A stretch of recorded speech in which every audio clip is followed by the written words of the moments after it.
Y si no soy yo, ¿quién? Si no es ahora, ¿cuándo? Casi no hay editoriales. Y las pocas que aún existen no quieren publicarme. Dicen que ya nadie lee historietas y que soy un ilustre desconocido. Pero no me voy a dar por vencido. No me voy a dar por vencido ni a un vencido, como decía el más fuerte. Voy a sacar mi propio fanzine, mi propia revista de historietas. Yo la voy a dibujar, yo la voy a imprimir y yo la voy a repartir.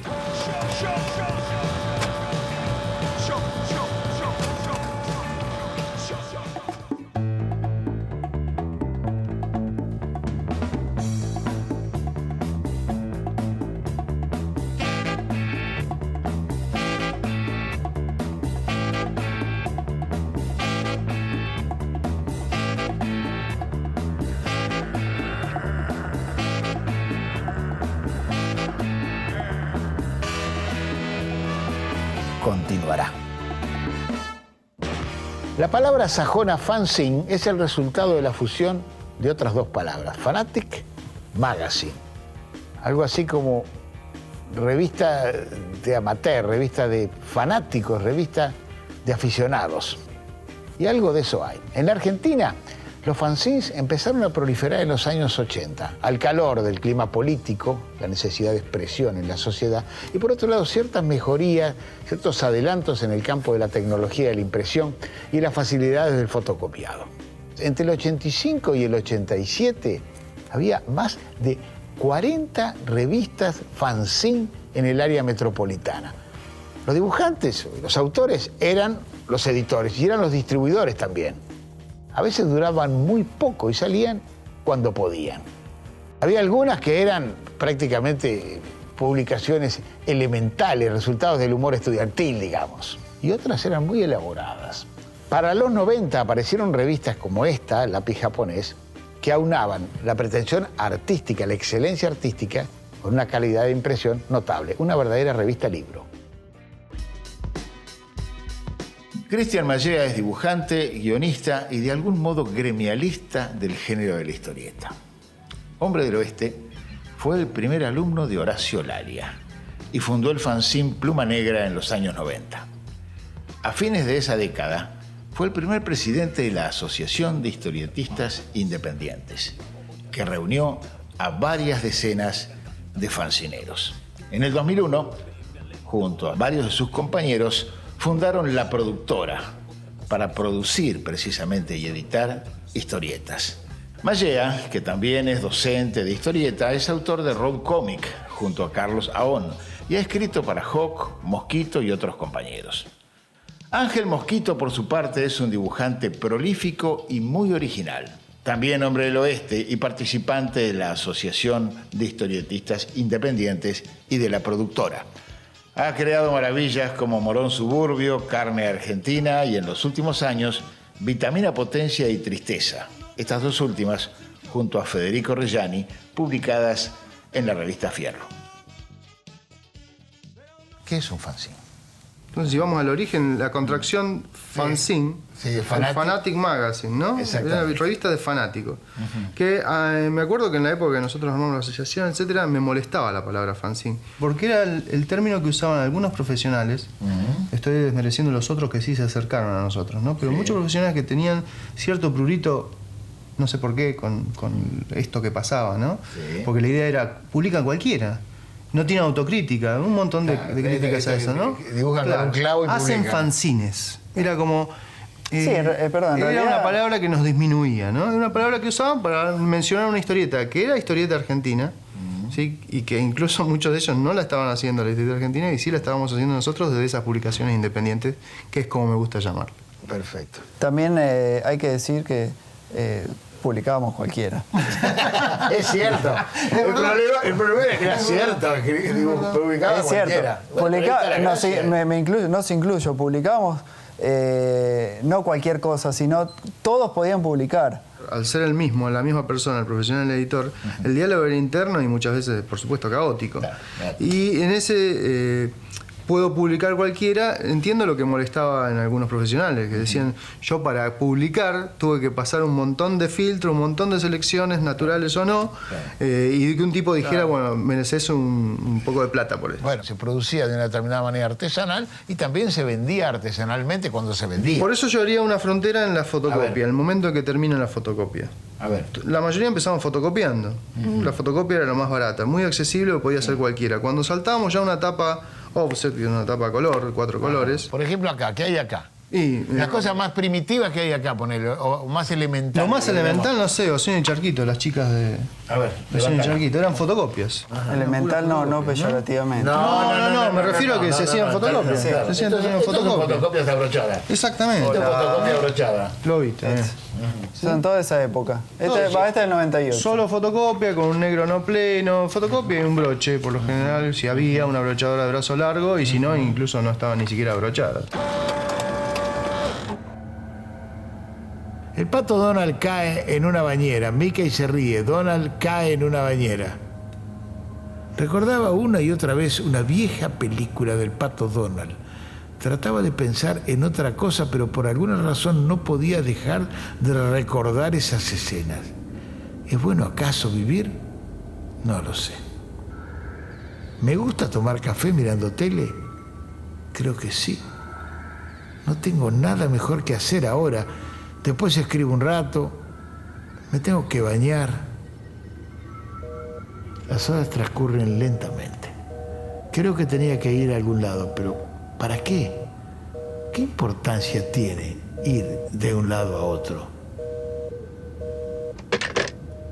Rogelio no está. Mañana voy a tener que ir al negocio. ¿Compro ahora el melón? Tengo que llamar a Betty. ¿A dónde van todos estos autos? ¿Para qué llegan? ¿Es bueno llegar a algún lado? No sé. Hola, querido. Hola, mi amor.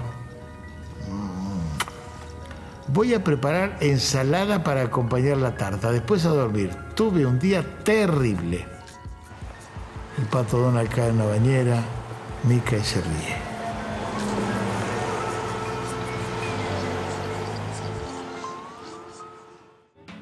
Los fanzines son por naturaleza marginales y aprovecharon esa condición de estar al margen del sistema de circulación de las historietas, no solo para convertirse en un campo de experimentación formal, sino para además intentar seducir a un lector con temas y tratamientos de cosas que no aparecían en las historietas convencionales que estaban en el kiosco.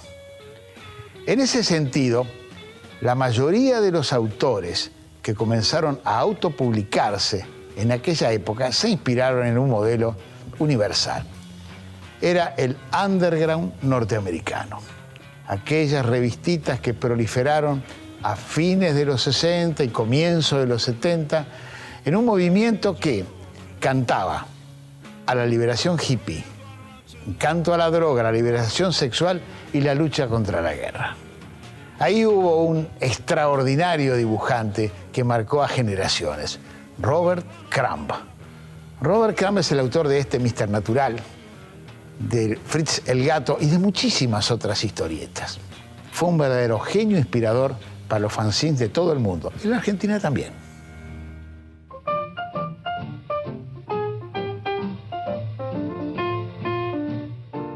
Sergio Langer, hoy un autor consagrado que publica, entre otros trabajos, la tira La Nelly, con guiones de Rubén Mira en el diario Clarín y la saga Mamá Pierri en la revista Barcelona, por los años 90 codirigió, junto a Diego Bianchi, una cuidada revista libro llamada Lápiz Japonés, en la cual se mezclaban historieta con diseño gráfico.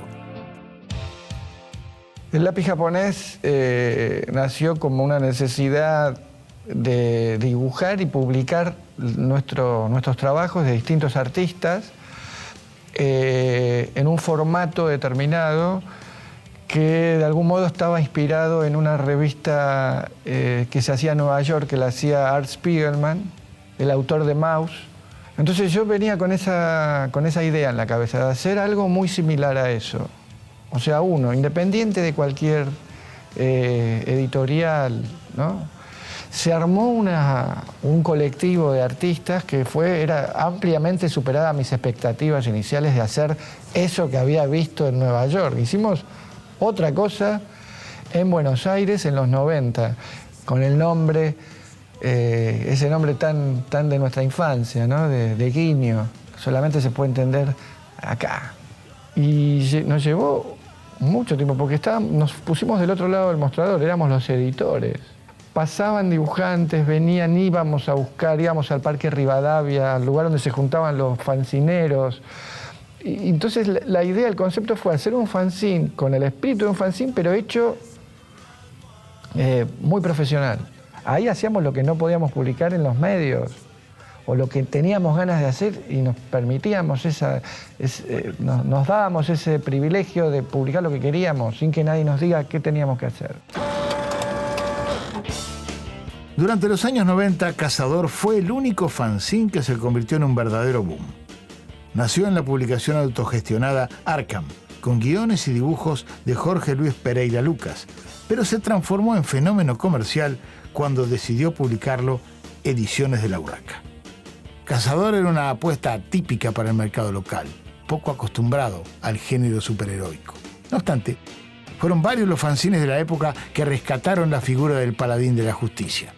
Entre los más destacados se puede mencionar a Miquilo, realizado por Rafael Cursi, Tomás Coggiola y Marcelo Basile, y Animal Urbano, dibujado por Edu Molina y guionado por Tato Dabat y Guillermo Grillo.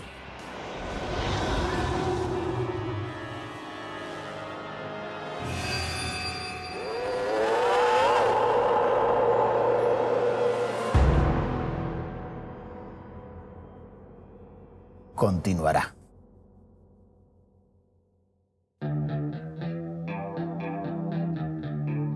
Tanto Cazador como Animal Urbano son mutantes que resurgen a la vida con una monstruosa contextura física y están condenados a no terminar de morir. Ambos tenían dos elementos que caracterizaban a las historietas de la época: la asimilación de la vanguardia y la violencia extrema. Impresionantes por lo revulsivos, sus dibujos eran parte de una estética interesada en repugnar. Pero no todos los fanzines tenían la misma impronta. Era un mundo muy variado, tanto en calidad como en contenidos.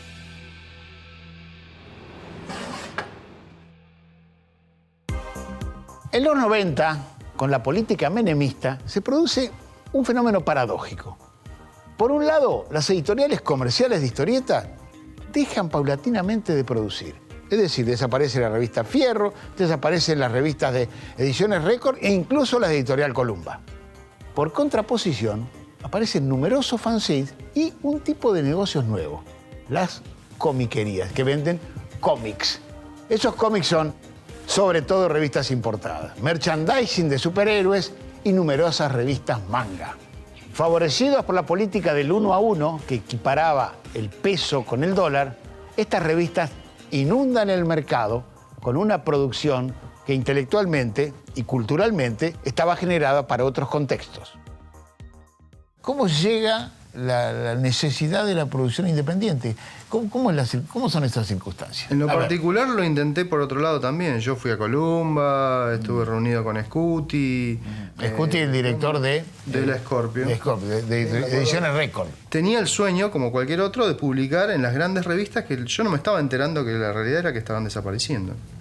Sí notaba el esfuerzo de los profesionales por subsistir, aquellos a los que yo asistía. Ya dije Lucho Olivera, Lalia. En esa época yo ya había empezado a ser camionero, con lo cual tenía un laburo como tantos otros, fui de todo. Entonces decía, ¿cómo? Yo voy a dejar esto, lo que estoy morfando más o menos, para saltar a la nada, ¿no? Claro. El día que vi que los que naufragaban eran mis ídolos y era... No sé, me acuerdo, Lali en el momento me dijo, me parece que me voy a dedicar a la gastronomía. Otras cosas. Y dije, claro, bueno, esto está mal. Claro.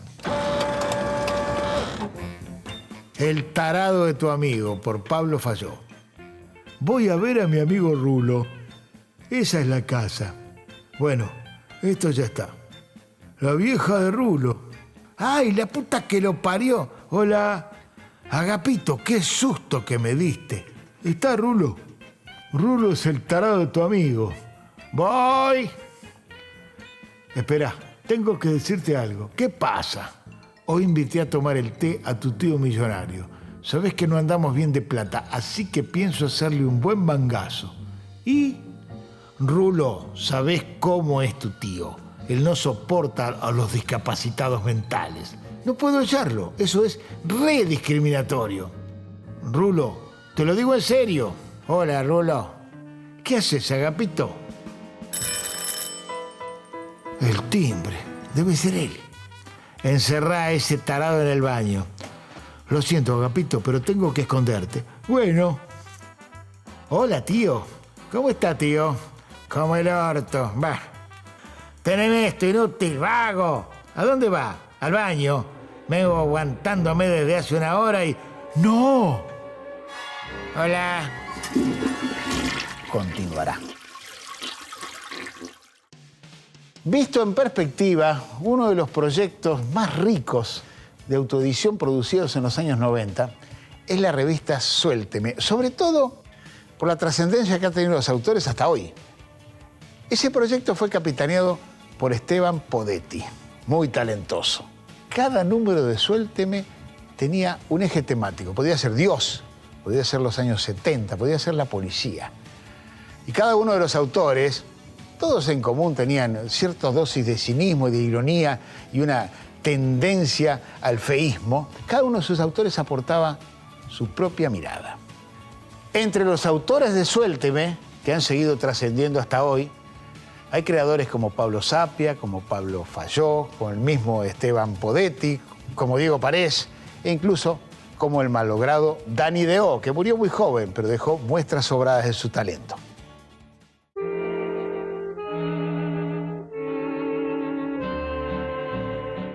Una de las revistas que acompañó y estimuló este prolífico proceso creativo fue Comiqueando, una de las pocas publicaciones periódicas que tuvo la Argentina destinada a ofrecer noticias y reseñas sobre la historieta.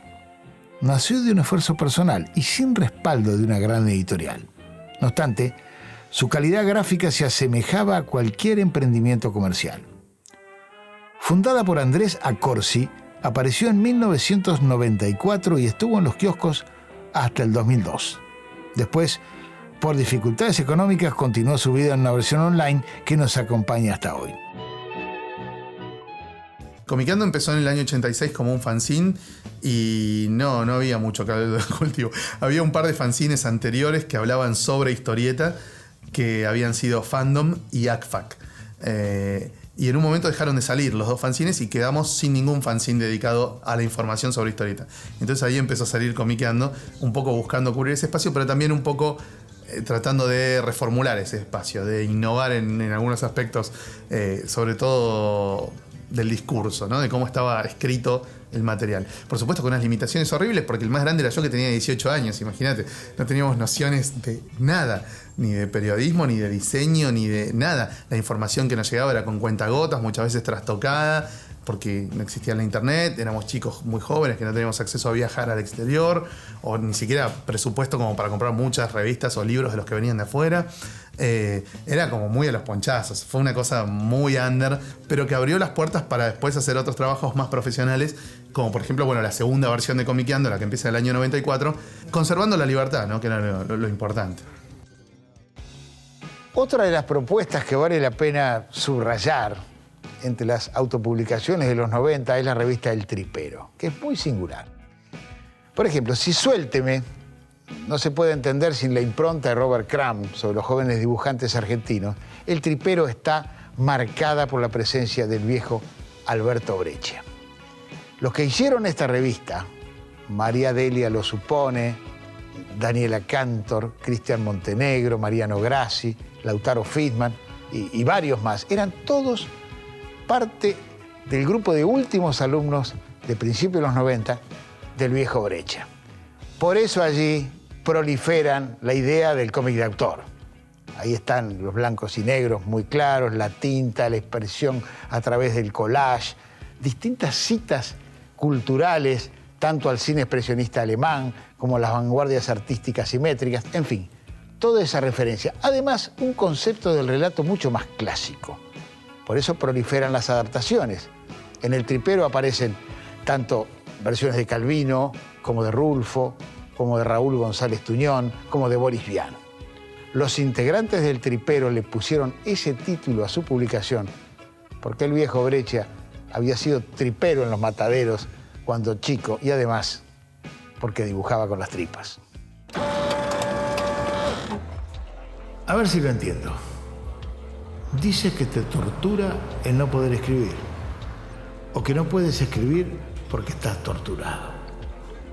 Dices que estos tiempos te han convertido en un escéptico, o que estos tiempos confirman tu escepticismo.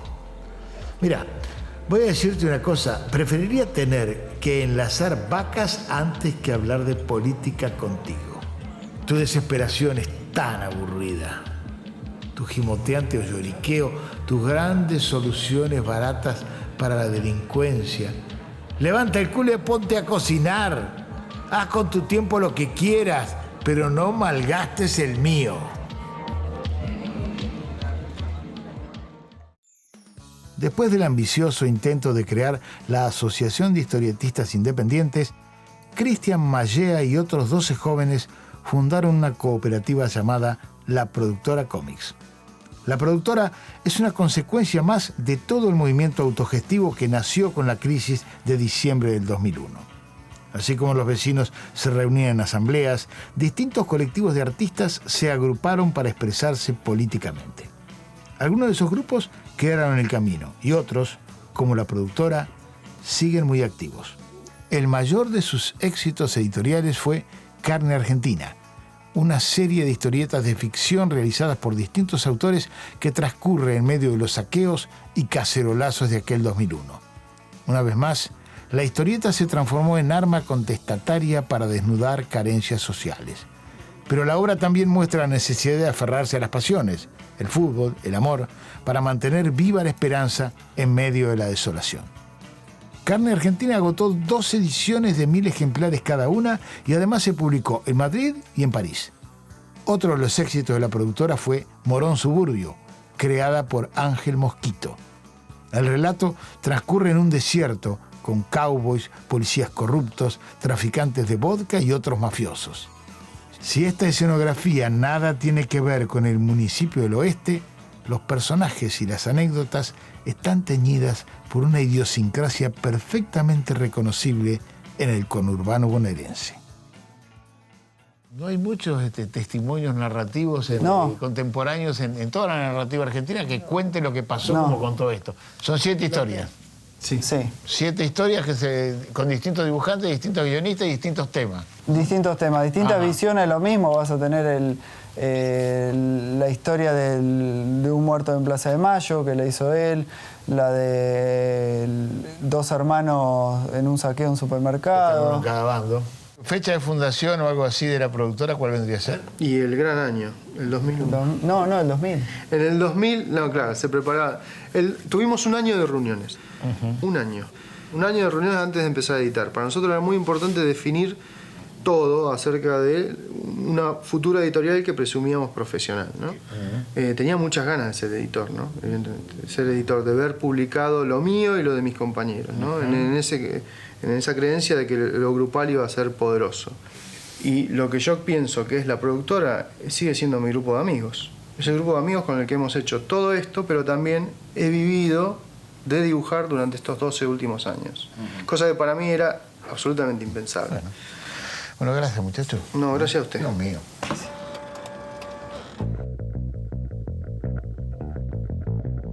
Durante los 90, ser fancinero era casi una señal de identidad. Autor, dibujante, editor, distribuidor, que publica su propia revista de historietas. Aunque soñaban con vivir algún día de la historieta, terminaban por no recibir otra paga que la sonrisa del lector. No obstante, seguían adelante. Querían publicar sus historietas y no morir en el intento.